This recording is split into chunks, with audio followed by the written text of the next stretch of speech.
Hey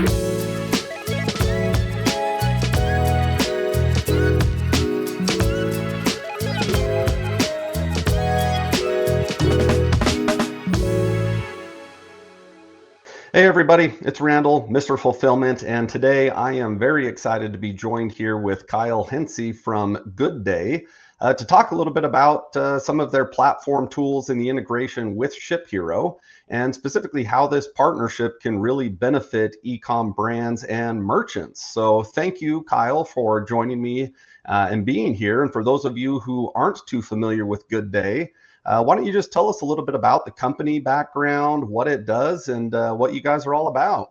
Yeah, absolutely. Well, thanks for having me, Randall. Excited to be building alongside you guys. So, yeah, Kyle Hency, co-founder, CEO at GoodDay Software.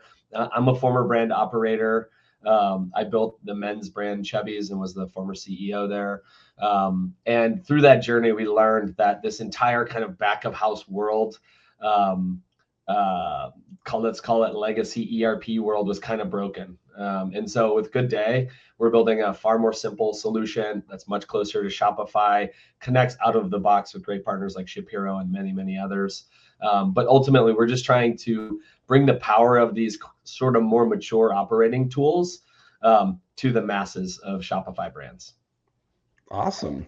Well, I love what you guys are doing, and certainly in this e-com marketplace, there's so many different tools, functions, and features that brands and merchants can use to really streamline the way that they get their product to customers. So I know the previous conversation you and I had, we talked a little bit about one of the newest features that you guys have, which is your pre-sales order management system, right? So I'm hoping you can tell me more about how specifically that works while keeping sales pages updated with live inventory, which, you know, especially now as we go into peak season, is going to be a very important thing for brands to keep control of. So tell me a little bit about your pre-sales order management. Yeah, I mean, man, it's one of the most innovative products that we've built at GoodDay. So just I'll start by saying I'm incredibly proud of it. This is Yes, a huge Yeah, this is a huge pain point for us at Chubbies. I mean, we had years where 30% of our business was on pre-sale, and it was completely manual. And so I call that out because like our entire initiative with introducing pre-sales via GoodDay is to automate as much of it as possible. And that's a direct reaction to like, man, I just remember viscerally how manual this was for all of our operators. And look, like if you do a pre-sale of some inventory that's not yet in your warehouse and you mess up a customer's Christmas, it's a problem. They're going to remember that. Yeah, they're going to remember that. So like this stuff's really important. It's a really great tool for these merchants. Let's dig into some of the like key pieces, right? So first and foremost, GoodDay is the inventory source of truth. So we can see future inventory before it arrives in your warehouse. We can see POs, we can see shipments on their way in. So what we're doing is we're saying, okay, let's make some of that future inventory accessible today on Shopify. And we have an entire system to do that doesn't require operators inside of these brands to type in a bunch of random numbers, et cetera. It just says, hey, let's look at future POs and say we're willing to pre-sell up to X% of them. And so if you make something pre-sellable, it's going to calculate a bunch of things. And it's going to automatically update Shopify for this new inventory. Now, that would be dangerous if GoodDay on the back end wasn't running a really sophisticated allocation queue to allocate the real-time items real-time, catch the pre-sale items as pre-sales, hold them until the receipts come into the warehouse, et cetera. That's the second piece of the automation. Once these receipts come in, we're talking to ShipHero, and we're saying, awesome, the receipt came in. Let's allocate those pre-sales before we start to take new orders against that inventory that's coming in. So all of that's automated. And then the third piece that's a really big deal is in the back end of GoodDay, you can set a bunch of settings that are your storefront buyer promise. So at a variant child SKU level, we can say, hey, you should expect this to arrive in 14 days, 28 days, et cetera. And it's based off of your shipment ETA in your warehouse. And so there's all sorts of automation throughout here that allows you to kind of say, hey, these items that are upcoming, we're going to make them pre-sellable.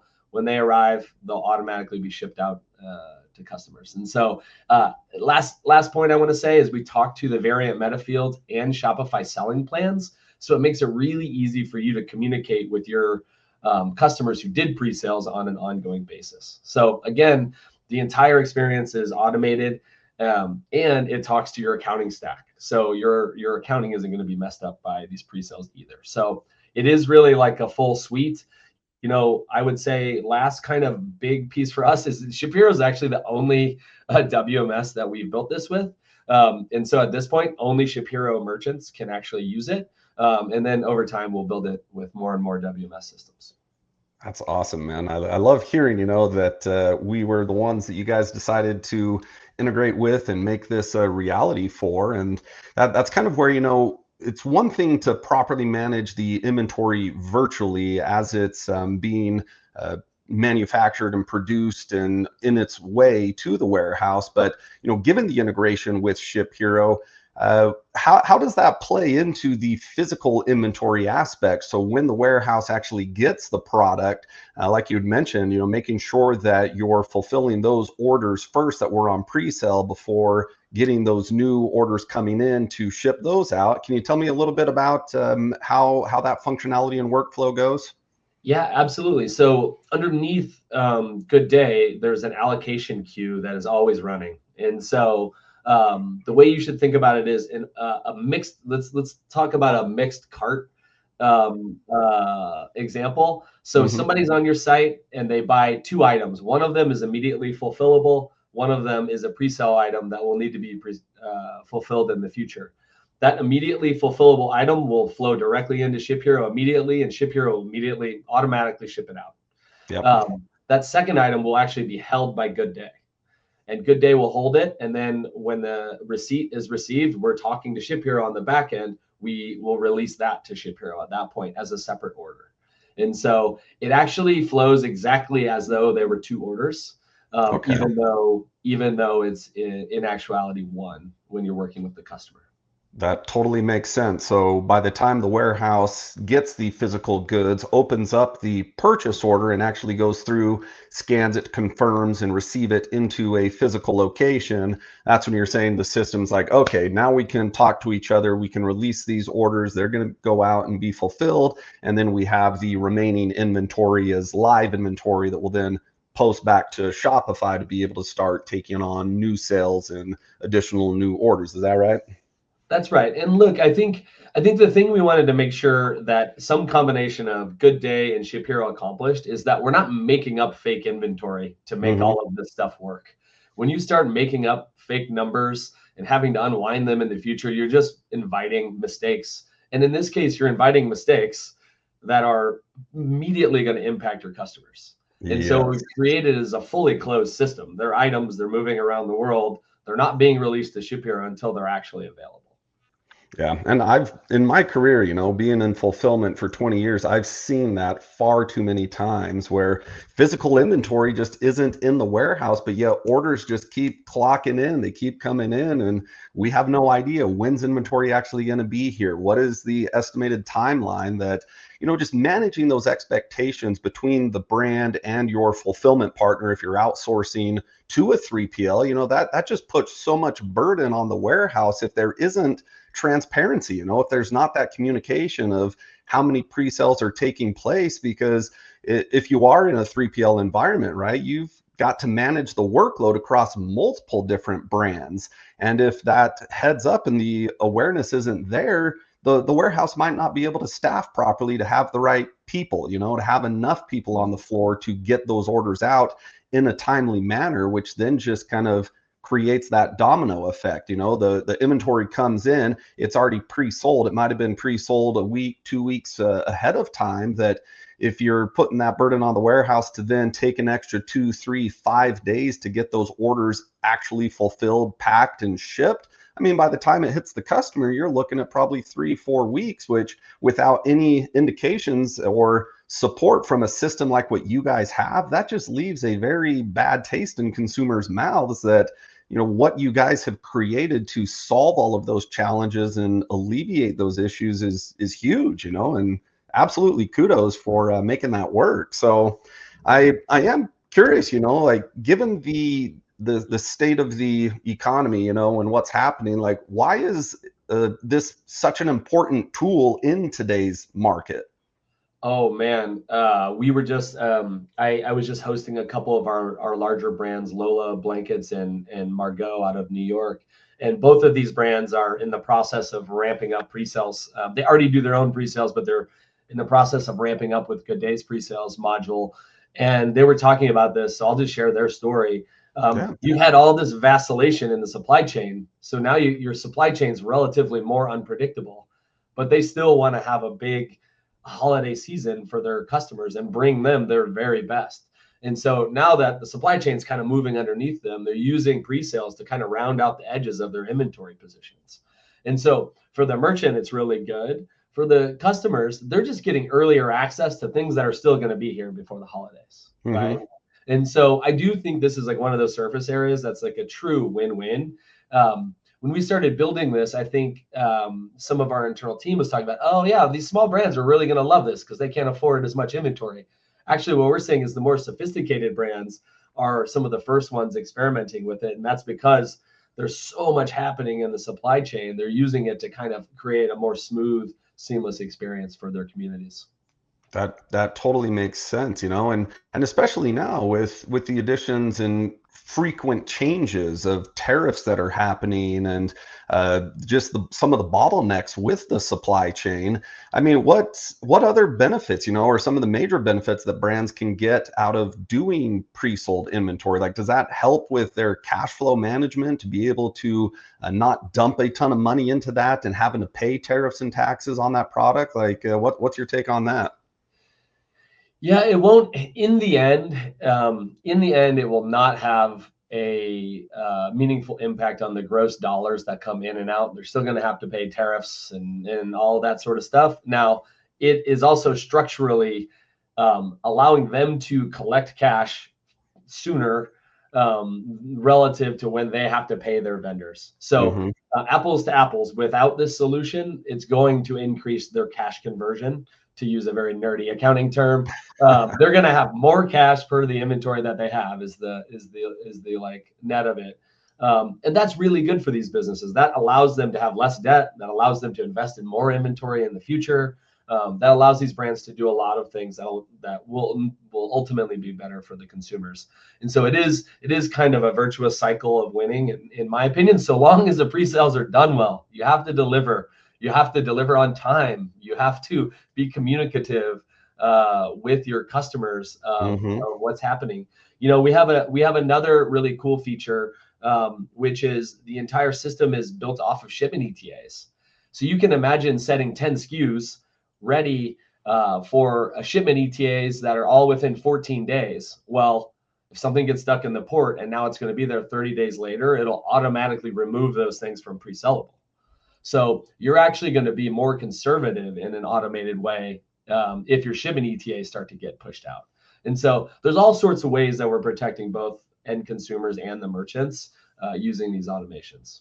That is amazing, because really, like, being able to be agile today, is what really can make and break. Like you said, comparing apples to apples, sure, the cash flow is going to really be the same, but being able to collect that money earlier, manage your supply chain more efficiently, and automate a lot of these things just takes that guesswork, the spreadsheets out of the equation to allow brands and merchants to really focus on doing what they do well, to create engaging ads, to create quality product, and ensure the consumers having a good experience when they interact with their brand. That, yeah, just being able to remove things from pre-sale if you see that the supply chain's getting plugged up, that inventory is actually not going to arrive when it's supposed to. Those are all things that every brand should be taking advantage of and taken into consideration when they're planning and forecasting their inventory and sales, especially now as we are heading into peak. So yeah, I really think you guys are onto some groundbreaking stuff, and it's exciting to see the forefront of this and be a very early partner with you guys to experience this. And I was curious, is it just Shopify you guys are working with on the pre-sale side? Or are there any other shopping carts, marketplaces you're live with, or what do you have planned on the horizon? Yeah, so we kind of view the world as Shopify as the center of the universe, and we're Okay, extending which it kind Shopify. of is, yeah. Yeah, and we're extending their capabilities in the direction of ERP, if you're thinking about it in a traditional sense. Um, but we do connect into other marketplaces, right? So we'll connect into platforms like Amazon, et cetera. And that's very common amongst ERPs, that ultimately all of your sales channels, whether they're going through Shopify or they're coming direct to the ERP, we make that possible the same way, any other ERP would. And so we do connect into a fair amount of these. In general, though, if you're ultimately pulling your inventory from some one pool of inventory, and there's already free connections into Shopify, we always recommend people flow this Path of inventory least through resistance, Shopify. right? Yeah, path of least resistance. If it's not broken, don't fix it. And I think at this point, you should be able to trust Shopify at pretty much any scale, to be able to handle that. And so we always encourage brands to do that. Now, there's a bunch of reasons why you need to protect and segment inventory. Those tend to be reasons why people will need to add GoodDay. Yeah, no, that totally makes sense. And, this is certainly something that brings a ton of value to brands throughout the year. But, like I've said a couple of times, especially now as we're just a few weeks away from Black Friday, Cyber Monday, sales are really going to start kicking off. Inventory should already be purchased and en route. There's all that peak season preparation and planning that's happening right now. So, if someone who's watching this wants to get started with you guys, what's the best way that they can do that and get a hold of you? Yeah, absolutely. I would say just go to www.gooddaysoftware.com, sign up for a demo. It'll be me or our head of sales, and we'll dive in with you. I mean, we're all sort of coming from a brand background over here, and so we understand the urgency going into holiday. At this point, most of the new business that's coming in is looking all the way forward to Q1 and Q2. Yeah. But we also are working with a lot of really great brands. I think I shared this stat with you guys last week. Something like 2/3 of the brands that we support are also ShipHero brands, and so it's a huge, you can't even compare it to anything else we're doing. I'm really excited about that. That is awesome, man. Well, thank you for all of that, Kyle. And again, it really is exciting for ShipHero to collaborate with you guys so closely on this. And I know we are also going to be doing an event with you guys in Austin. So if anybody wants to kind of meet the team face to face, do you got any details about that you'd like to share? Not just yet. I think the team's finalizing it this week, but Yeah, it's going to well, be we'll in keep that November secret in sauce. Austin. ShipHero and GoodDay. That'll be a good one. So yeah, make sure to reach out for more details. Don't forget to like, subscribe, stay tuned. Continue to follow Kyle and GoodDay. Continue to follow ShipHero, and we'll continue to roll out some good content and see where this partnership continues to take us. Thank you, everybody. I appreciate you, and thank you, Kyle, Thanks, for Randall. joining me today. Thanks, Randall.